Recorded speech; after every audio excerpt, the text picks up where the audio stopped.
अधिक मास महात्म्य अध्याय पहिला. श्री गणेशाय नमः.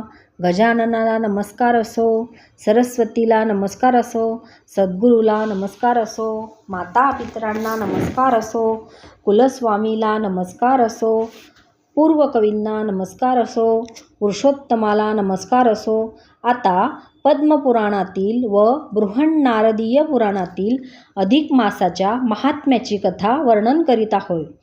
नैमिषारण्यात सूत, शौनक आदी ऋषींना अनेक पुराणकथा नित्य सांगत असे. एकदा ऋषींनी त्याला म्हटले, सर्व व्रतांमध्ये सारभूत असे व्रत कोणते आहे ते तू आम्हाला सांग. त्यावर सूत म्हणाला, आपण मला मोठा मान दिलात म्हणून मी धन्य झालो. व्यासांकडून मला जे व्रत माहिती झाले आहे ते मी तुम्हाला सांगतो. नारायण ऋषी बद्रिकाश्रमात तपश्चर्या करीत असतात. नारद त्यांना भेटण्यासाठी तेथे आला. नारायण ऋषींचे दर्शन घेऊन त्याने त्यांना नमस्कार केला आणि म्हटले, या कलियुगात ज्याचे पापपुण्य त्यालाच बाधक होते. सर्वजण संसारात बुडालेले आहेत, तरी त्यांच्या कल्याणाचे काहीतरी सोपे व्रत सांगावे. त्यावर नारायण म्हणाले, तुला मी पुरुषोत्तम मासाचे व्रत सांगतो. हे व्रत असे आहे की सर्व तऱ्हेची पापे नष्ट होऊन मनुष्य परमपदाला जातो. या व्रताची माहिती श्रीकृष्णाने पांडवांना त्यांच्या वनवासातील दुःखापासून सुटका होण्यासाठी सांगितली होती.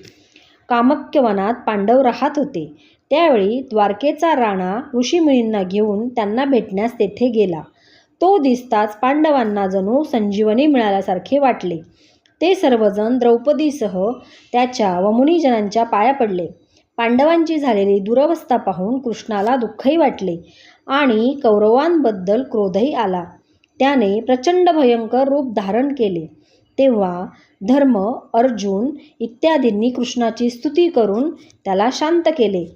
आवडत्या अर्जुनाचे प्रेमाचे बोलणे ऐकून भक्तवत्सल श्रीकृष्ण शांत झाला. नंतर सर्व पांडव आणि श्रीकृष्ण एकत्र बसले असता श्रीकृष्ण त्यांच्याजवळ गोष्टी बोलू लागला. ऋषीमुनीही श्रवणासाठी बसले. धर्माने स्वतःच्या व जगाच्या हितासाठी कृष्णाला, हे नारदा, तू मला जसा प्रश्न विचारलास तसाच प्रश्न मी विचारला.